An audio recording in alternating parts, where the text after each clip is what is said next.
Vamos a comenzar con el comentario sobre el libro Contra la naturaleza de Lorraine Daston. Vale, comenzamos. El primer capítulo, llamado El problema, cómo se convierte el ser en deber ser. Lorraine Daston opone su visión a la antropología de Kant, donde se manifiesta que la razón universal es una y la misma independientemente de la especie que la ejerza. Por ello, Daston propone una alternativa que analice la razón humana como tal, pues, cita, el tipo de especie que somos influye en la razón. Ojo, primera cosa que ya parece estar definiéndose, ¿somos una especie distinta al animal, humano versus animal? Se hace esta pregunta, ¿por qué los humanos en muchas subculturas y épocas diferentes consideran de forma generalizada y persistente que la naturaleza es una fuente de normas para la conducta humana?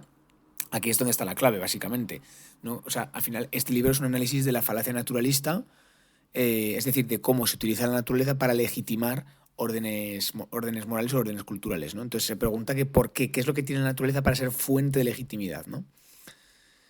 Parece dudoso que se pueda deducir la legitimidad del orden humano de su supuesto original en la naturaleza. Aquí, por ejemplo, digo yo que se puede comparar con el tema del sexo, ¿no? La naturaleza como fuente de legitimidad del orden humano es así, es natural, es un dato, es la forma característica de ejercer el poder.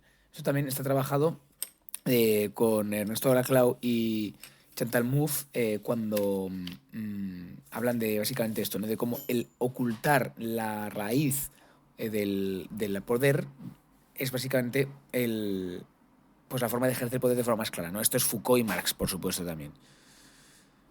Vale. Algo es malo, diríamos también, cuando no es natural o cuando es antinatural. Esto lo veremos después porque aquí lo va a decir Daston esto también, ¿no? La homosexualidad, el sexo, etcétera, ¿no? Muy interesante esto. La naturaleza ha servido como criterio de moralidad para Occidente y Oriente, pero también en un orden político. Por ejemplo, el derecho natural estadounidense o el derecho natural francés. A la naturaleza se la invoca para emancipar, es decir, la igualdad natural humana, o para esclavizar la desigualdad natural humana del racismo.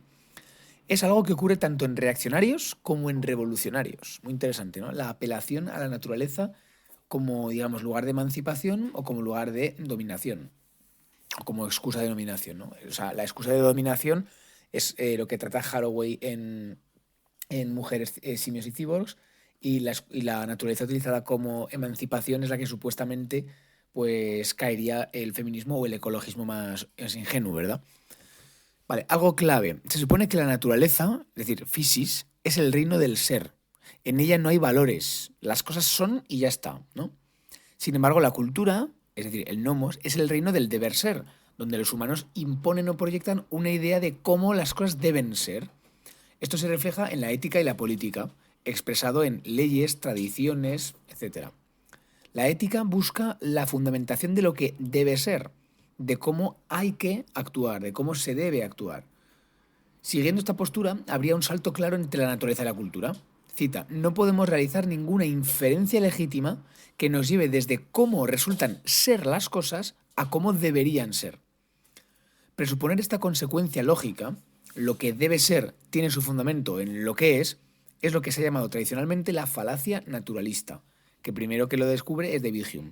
Es decir, lo que debe ser, o sea, la falacia naturalista consiste en que lo que debe ser es un acuerdo. Perdón, sí, la falacia naturalista lo que hace es revelar que lo que debe ser es realmente y simplemente un acuerdo humano, puramente humano, que no se refiere a nada natural. Es pues una decisión humana, que no refiere realmente a ninguna ley natural, ¿no? Cuando decimos no se debe matar, no es algo que se extraiga del orden natural, sino que es realmente una norma impuesta y definida cultural e históricamente por los humanos de diferentes culturas.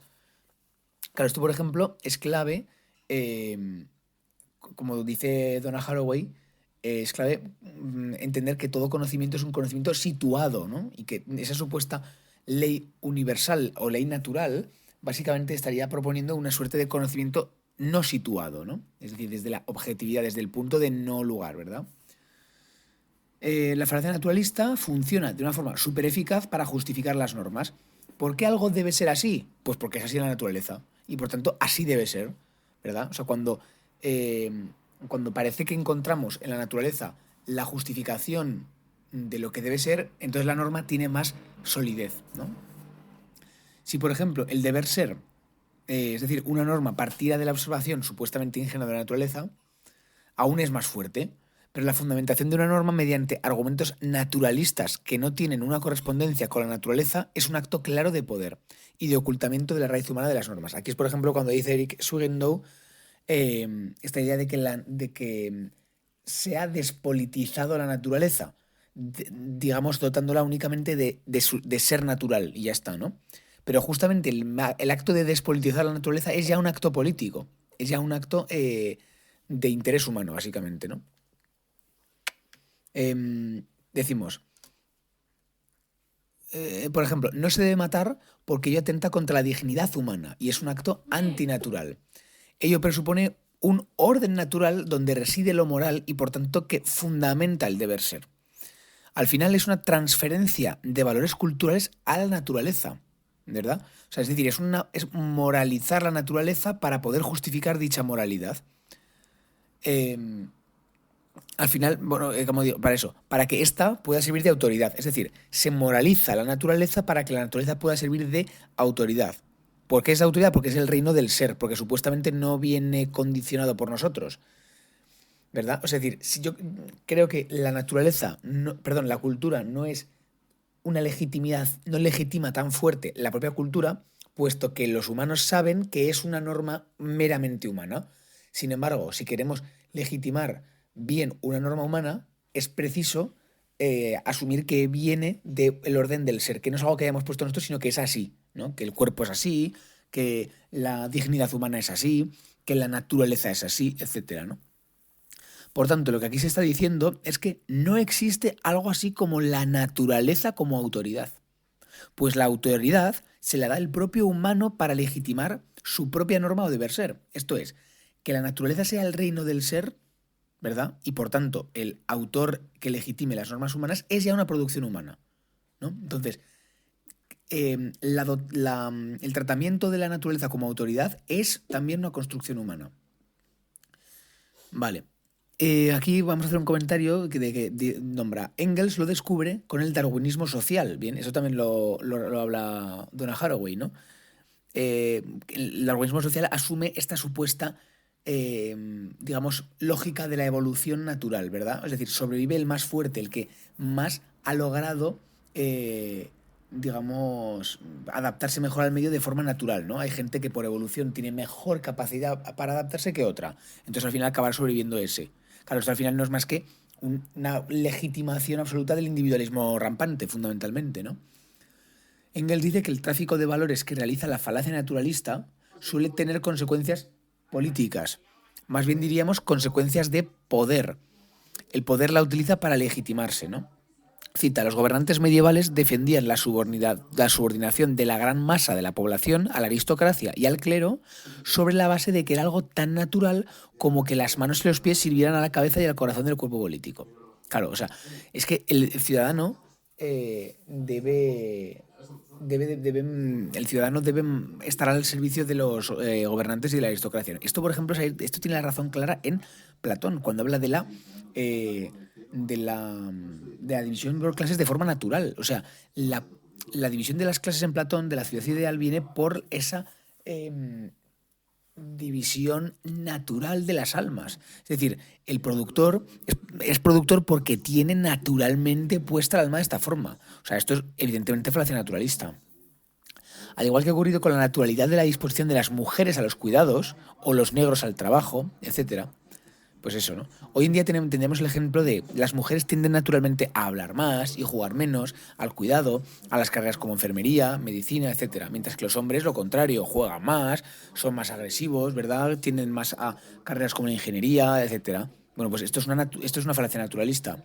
La forma de determinarlo es también apelar a la autoridad natural de las hormonas, por ejemplo, ¿no? Como tienen testosterona o el sexo, por como tienen eso ahí de nacimiento, pues son hombres, ¿no?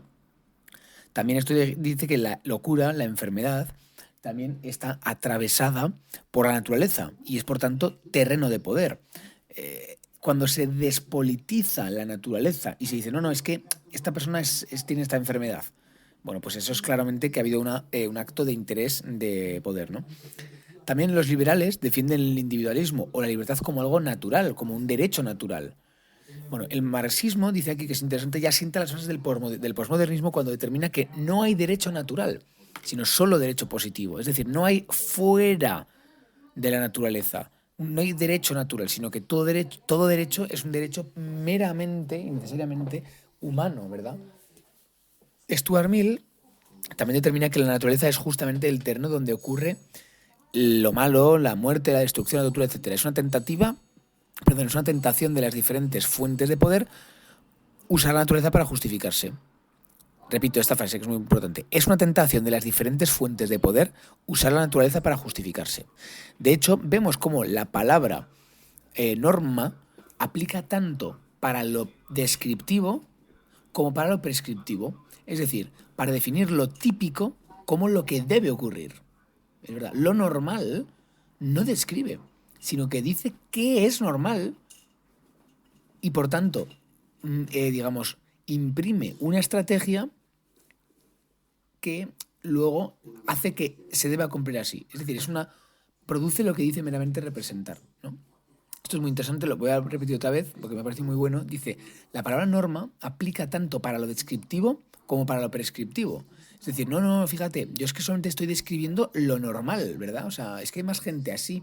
Entonces, como hay más gente así, como supuestamente es una descripción meramente natural, entonces eso debe convertirse en una norma prescriptiva, ¿no? Entonces ahí de nuevo está la falacia naturalista. Entonces hay una unión del ser y del deber ser, ¿verdad?